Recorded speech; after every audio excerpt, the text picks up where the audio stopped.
The morning London bus shook through cold grey streets. Passengers crowded together in damp jackets, steaming breath fogging the windows. Ethan Miller sat pressed against the corner seat, his shoulders tight beneath a worn charcoal hoodie. His mother's late-night message still glowed on his phone.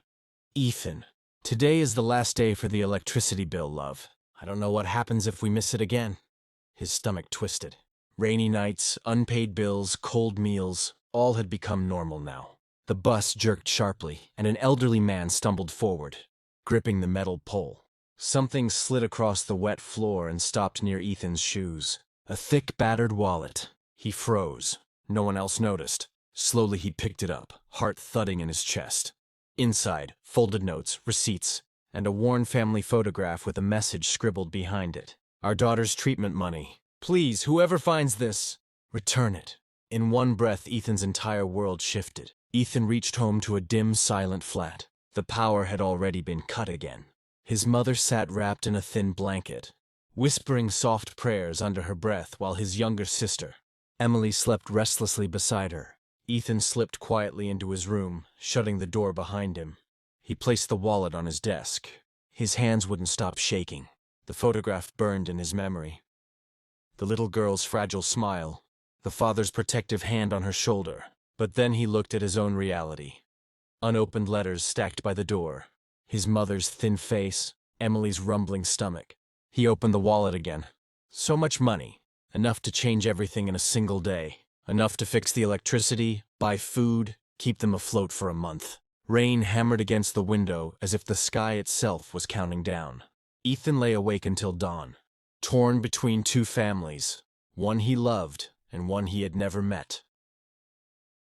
The next morning, Ethan stepped out with the wallet in his hoodie pocket, determined to return it. Cold wind whipped across the pavement as he approached the bus station. But the sight waiting for him froze him in place. A police car, flashing blue lights. A man crying uncontrollably beside an officer. "My daughter's critical," he sobbed. "Her treatment money, it's gone.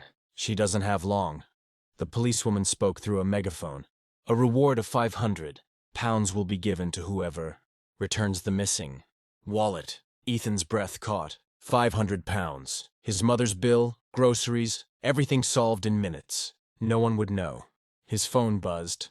A message from home. Still no power? "Ethan, it's so cold." His chest tightened. He stepped backward into an alley, heart pounding violently.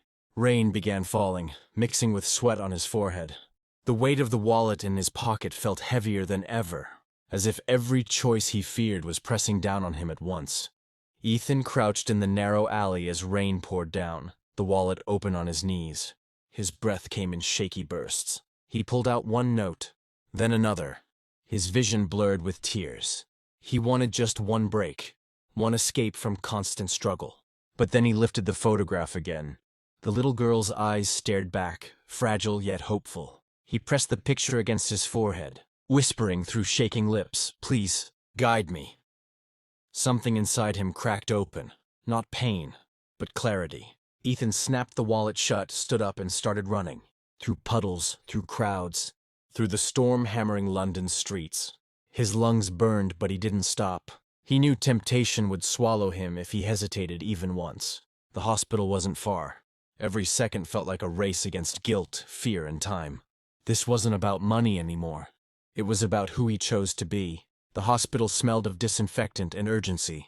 Outside the ICU, a man, the same father, knelt against the glass, forehead pressed to it as if begging the universe for one more minute. The doctor's voice was grave. "She has very little time." Ethan stepped forward quietly. He placed the soaked wallet on a metal table beside him.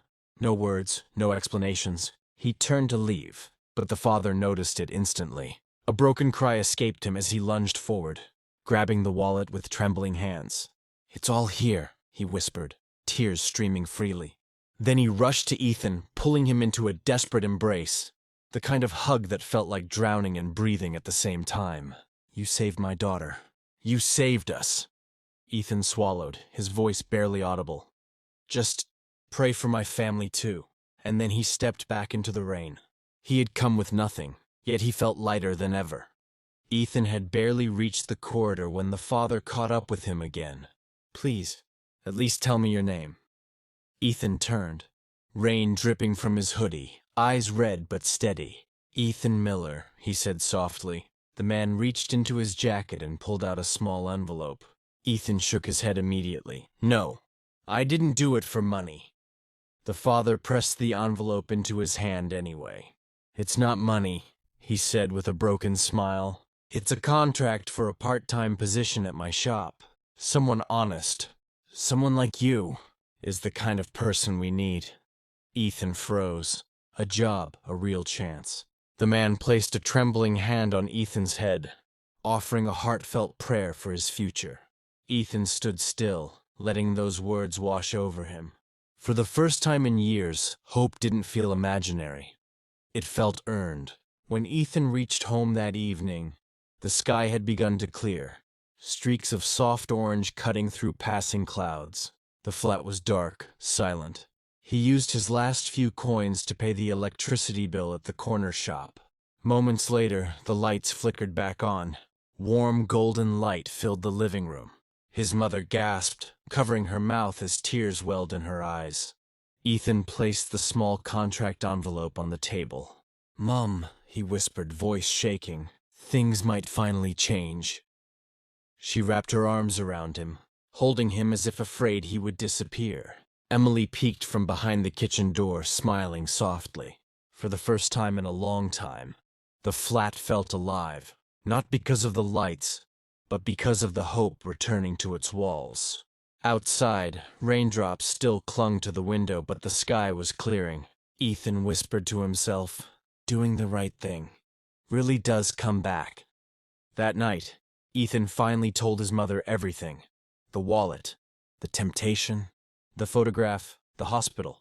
No lies, no fear, just the truth. She listened silently, tears shining in her eyes.